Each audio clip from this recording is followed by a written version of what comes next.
What's up, guys and gals? Welcome back to the Nerd Castle for the next and final episode of Warhammer Quest, where we're going to do our last current quest, I suppose. I think that I like the game in like a nostalgic sense. I would definitely not recommend it for most people unless you were into like gaming back in 1996, 1997, where board games were just like merciless and just, I mean, it borders on the edge of masochism a lot of the time. And so while I have nostalgia for the game, I am actually sort of getting like, oh, I don't know, frustrated with some of its more rough edges, I guess. And so I think this is probably a really, really good spot for me to like bid it adieu. What the strange thing is I enjoy playing it on my own, but for whatever reason, LPing it, I just feel like it feels very, very repetitive. I'm not sure like why it doesn't get me when I play on my own. I'm fine with it, but when I LP it, it feels repetitive. I can't tell you exactly why that is.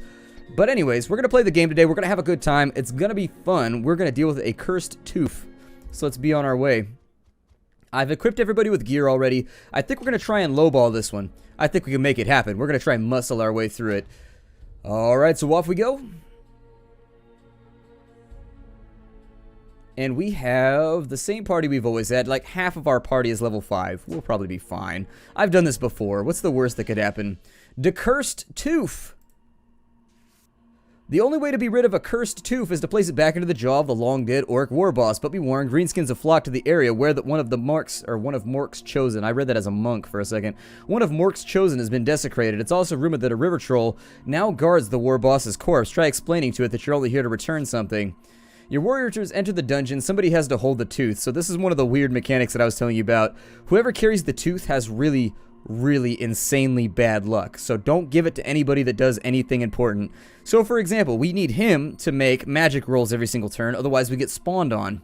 We need him because he's our primary damage dealer. We need him because he's our primary damage dealer. So just think about it as though you were playing this dungeon with 3 characters, because one of them is going to be rendered useless by the tooth. It really is that bad. The tooth bearer must carry the tooth until his return to the war boss's corpse. While the tooth is in the adventurer's possession, he suffers from a hex and will find it more difficult to strike down his foes. Be quick to give it back or you may find yourself as another victim of the curse. And seriously, it is bad. Like, the curse is awful. This dungeon in and of itself is actually fairly difficult. I've been fiddling with it like all afternoon, seeing if I can make it. And I don't think leveling up is really going to help that much. Like, it's just kind of like the combination of enemies they throw at you just makes it nasty no matter how badass you are. We're pretty well geared right now as far as other things go. I gave up on my, plan to not use legendaries just because I wanted to play around with them during this mission. Oh, I need to equip people with other stuff too. We want him to have the saber right now. Actually, is the saber better? 4 to 6 versus 4 to 6. But there's no undead here, so I think I would rather have the critical chance. So let's give that to him. That's cool. That'll work out. We also don't want him with the silver bullets here because they do absolutely nothing inside the confines of this dungeon. So he's got the strength amulet. He's got that. He's got the stake. Let's take the stake out because there's no zombies here. We'll take the fire scroll. Actually, no, take the rage scroll, or the strength scroll. We might have to use that later on. That'll work out. I think that's looking pretty good. As for him, we have lots of stuff to fall back on. We have tons of dwarvish loot to just play around with, so we should probably do that while we're playing. Next turn. So the developers have said the basic way that this works, you may have noticed that we get spawns every now and again. It doesn't work like it used to work in the board game. I actually was reading on the forums a little bit because I felt like it didn't work. Like in the board game, you get to flip a card or something at the end of each turn to determine what happened, whether you got ambushed or not. In game, you get ambushed based on the fact of his winds of magic roll. So if he rolls a 1 on a d6, which is a 6-sided die, you get ambushed, which means on any turn you have roughly a 16-point-something% chance to get attacked. That's brutal sometimes, because that means you get back-to-back spawns a lot of the time. And so in this room we have orc bosses, and we have... That's actually not too bad. I think we can handle this room without too many issues. We'll get rid of him first, obviously, because he's a soft target. Next, we want to focus our fire on the archers and see if we can get rid of them, because these guys don't have the movement to get to us, which means they get to walk into our line of fire over the next turn or so. Now, because he's got the tooth, he's probably not going to hit anything. Chances are he's probably going to miss a lot, so just get used to it. Don't get mad, don't get frustrated, but it's the curse of the tooth. When he misses a lot and it's his fault, I get irritated with it, but the tooth really does sort of like ruin your game plan here. I'm going to throw a shadow bolt off that way. Get a little bit of extra damage cooking, and now we have to hope for no spawns. So during the monster phase, they're all going to advance. They're not going to make it, so that'll give us a bunch more time to just kind of like open fire on them. He got a 5 roll right there, maybe a 4 roll. He gets a bonus. I don't know. He might have even gotten like a 2 roll. It's hard to tell. Let's fire some arrows and just kind of see where the damage falls on this one. It's probably going to fall nowhere would be my guess, because he can't hit anything when he's got this debuff on him. However, I'm going to have each plug. That's, I think, what I'm going to do right here. We're going to have each person plug a root.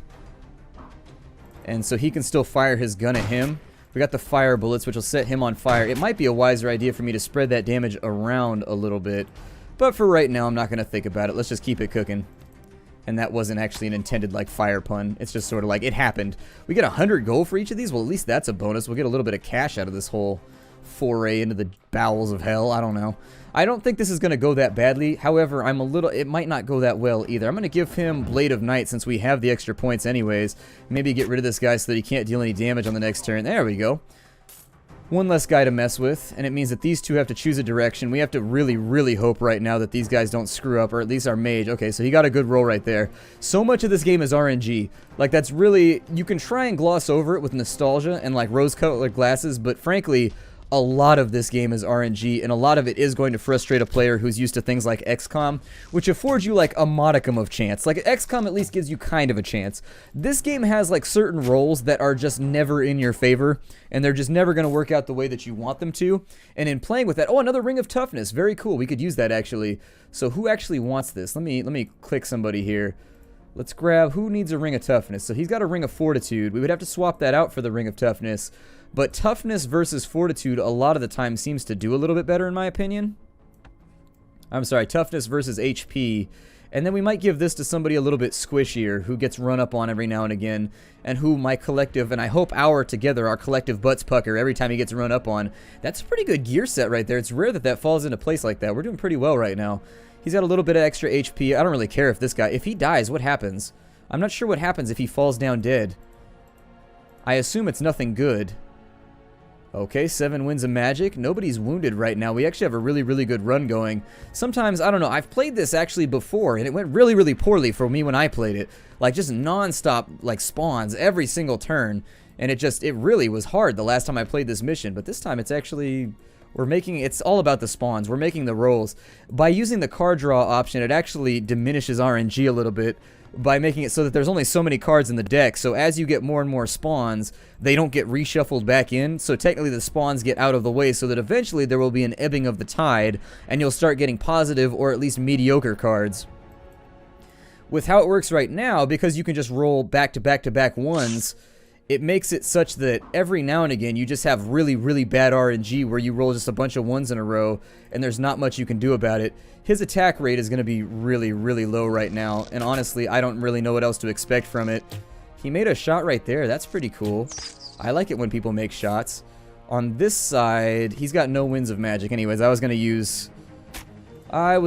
are the nastier versions too.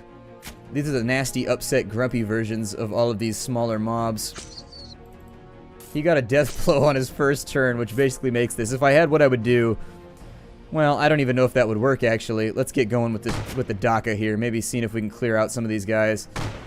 There we go. We got one out of the way right there, which means that technically, if this doesn't hit will, but if nothing fills in right there, we should have some options on the next turn.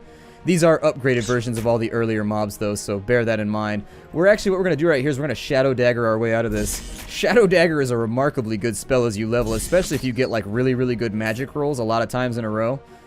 Now that I can't do that anymore because we'll hit this guy, I got to finish him off the hard way. There we go. Another combat down, and all we got was a ruined book to show for it. Try again. Center of the room, we got the corpse hanging from... Oh, he got 0 power again. Okay, so let's actually let that go because he got 0 power. That's right there. He got a bad roll. Maybe it works how, like, if he rolls a 0, you draw a card. I don't know how it works now. He's got 6 magic on this turn, though, so I'm okay. A Vicious River Troll. Is this one of the home wreckers that we had before? Oh, it is. This is one of those big, nasty ones. And he's got Troll Stench, too, and he regenerates. That's enjoyable. Okay, so let's do our best to pin him right now. Because he's got so many attacks, we need to, like, finish this combat right this second. Wait, is this the last room? That felt really quick.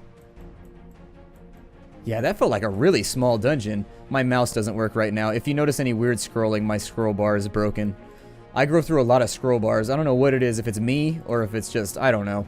Scroll bars do not agree with me, though. We want to pin this guy right now if we can, but I'd like to set him on fire, too. I don't want to set the world on fire. I just want to set a flame in this troll's heart if I can help it. What just happened? No, I want Blade of the Knight. Let's give it to him. Not to be confused with Blade of the Knight. Blade of the Knight is just like a normal, it's a normal weapon. It's just not that good. Let's see what we can do here. With Gotrek's axe, there is the possibility we may just like cleave through this guy really, really quickly. Yeah. In addition, we added that ring to him that makes him hit every like single swing basically. So it's kind of nice to have on board. We shouldn't have to suffer too much damage here. I think he's pinned. I'm hoping he's pinned. If he's not pinned, then we're going to have problems. Either way, I'm going to spend this turn shooting him because I would like to have the fire debuff on him to offset the regeneration. Oh, he's got double burn. I didn't know you could stack it multiple times. It looks like it didn't work anyways. Troll Vomit's going to be unpleasant. He didn't attack? Oh, wow. He messed up. That was a terrible choice on the part of the AI. That was like a really, really bad choice. I'll try and give him a chance. Who knows? Maybe he'll do it. Yeah, he's not going to do it. He can try, but it's not going to work. Interestingly enough, it looks like he shook off the burn pretty quickly. Apparently, he is immune to long-distance trolling. I could give this to the mage, actually, since he's got enough power to do this. Try it with melee. Make him a badass. Come on, mage. I believe in you. Alright, well, let's go with Shadow Daggers. There it is. So he's dropped. He is dropped. In the center of the chamber rests the ancient skeletal remains of the large orc. It could only be the war boss. He seems surprisingly intact, except for the notable absence of a large tusk-like tooth from the bottom of his jutting jawbone. The tooth bearer moves forward and wedges the missing tooth back into the jaw. Immediately he feels better and the curse is lifted. However, the taint of magic continues to seep into the room. Your party steps back warily even as the green witch fire lights the skeletal orc's eyes. The head jerkily rises and the jaw moves up and down. A deep booming laughter emanates around the chamber. It seems the war boss hasn't quite finished with the adventurers yet. A skeletal hand rises and points at the former tooth bearer. "Mork wants ya!" booms the ethereal voice. With that, the fire goes out in the orc's eye sockets. The skeleton falls back in place. The party looks dumbfounded and transfixed, only belatedly realizing that behind them the river troll's corpse has started to get up. The curse has been lifted, but you must fight the river troll again if you want to escape. Oh shit. Oh, he spawned way back over there, though. Well, that gives me time to kind of... Oh, shit. This is bad. Oh, this is so bad. Our mage is about to get dealt with so hard. How do I fix this? I don't think I can.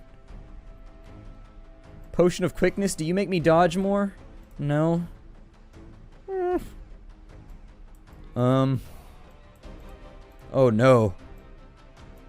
Yeah, our mage is about to get dealt with, like, badly. Luckily, I put a whole bunch of healing potions on our... Well, hope for the best. He got a 6 heal right there. Can't do much else. Spawned in at the end of the turn, so hopefully he, like, gets vomited on. Or he gets beat to death with normal melee attacks. Ooh! The mage got dodgy. Well done. Oh, and he escaped from melee combat, too. Maybe he doesn't have good pinning. I don't know how this works, but the fact of the matter is I'm pretty stoked that this just happened. Let's Healing Mist him, since he's going to plug the hole.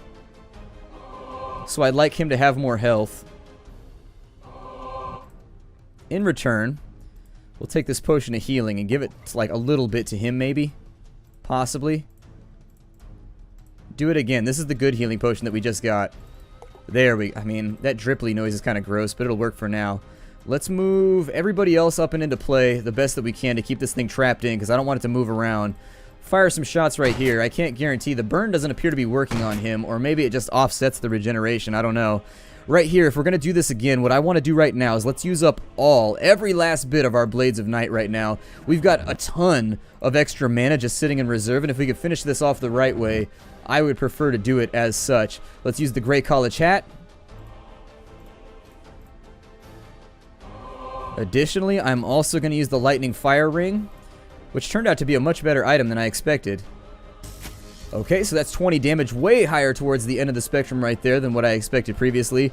We have a good run going right now. I'm going to keep giving him more attacks. I don't know how long this is going to stack up, but frankly, I'm going straight OP mode on this thing. Yeah, I'm going to OP on you. Oh, no, don't miss. Keep hitting. Strike him, Troll Slayer. This is your only job in the party right now. I mean, technically, you're kind of counteracting the point of you being in the party, which is to die. Ah, ownage. That's what I like to see right there. Your warriors finally put the beast down for good. He won't be getting up anytime soon. Not risking another dangerous encounter, the warriors quickly head out of the dungeon towards the exit. And so we're victorious. I don't know what we get out of this. Like, frankly, that was the nastiest combat ever. It only counts as one kill, too, if you look at it right there, I think. No, it counts as 2 because he got the first one. Never mind. That was a great opportunity to make him just be able to get some XP, but unfortunately with the tooth, he just couldn't accomplish anything. It was bad. As your party emerges from the barrow, they see a chest marked with the rune of Shalia placed before the entrance. On opening the chest, they find a generous gift from the priestess, one that they put to use. Oh, wow. That's a really good elixir. I'll probably sell it because it's single use, but... A pure sapphire gem. Okay, that's pretty generous. I think if we sell it, we'll probably make some money, but seeing as this is the last episode... My name is Splattercat. Thank you for joining me here at the Nerd Castle. In the future, if they add more tile sets, because right now the big bummer to me is that there's only vampires, there's only orcs, and there's only monsters. If they add more tile sets in the future that I could like add to the game, definitely we can come back and we can like do the second area. Maybe if I had some dead space, kind of like what I do with Warhammer 40k, where every time I have like dead space in the schedule, I fit in like retribution or something else. I would be open to doing something like that in the future. So if you like the series, hold out hope. This may not be the last thing. If we have, you know, in the future, a big dead space, I might do another area where we do like 9 more quests, maybe with a different party. Maybe I'll take the same party and I'll start leveling all the other guys up so that they're all at level 5, so that when we come back later, we can actually start with a completely different party. Like maybe we'll take him, we'll take, you know, the Bright Wizard, because I know a lot of people wanted the Bright Wizard, and then like the Ogre. And that'd be a pretty fun party, so maybe that's what'll happen. Thank you for joining me for Warhammer Quest. The game does have a lot of faults. My final thoughts about the game are that it's fairly true to rendition of the old game. Some things are different, but it still plays very much in the same way. They're getting rid of the microtransactions. They put it to a vote on the forums, the developers did, so that's going away. I'm hoping that along with that, they increase the gold drop so that you don't constantly feel so broke all the time. Maybe some weapon packs or something else to keep the game funded, but anyways, I would love to see, especially since it's more expensive, I'd like to see a lot more loot in the game for every single character so that you can have actual strategic options. So you could have, for example, like this character, you could stack up a bunch of options that allow him to just have a bunch of attacks with a low chance to hit, or a bunch of attacks that have a high damage but low chance to hit. You know, just different things, different builds, different ways to go through. But my name is Splattercat. I will see you later. If we ever do this again, hang tight. It probably will happen once we have some dead space, maybe sometime around... oh, the end of the first quarter, there's nothing coming out. Like, right now, it's pretty dead anyways, but we've got Stranded Deep coming up this week. We've got Darkest Dungeons coming up. We've got a whole bunch. We've got Survivalist coming out, which I actually wanted to play because I don't have an... well, I have an Xbox, but I never buy Xbox indie games, and so it's an Xbox Live indie game that's coming out for PC that I actually really did want to try out because it got amazing reviews, and it seems like a really cool game. I will see you all later. Hi-do, everybody.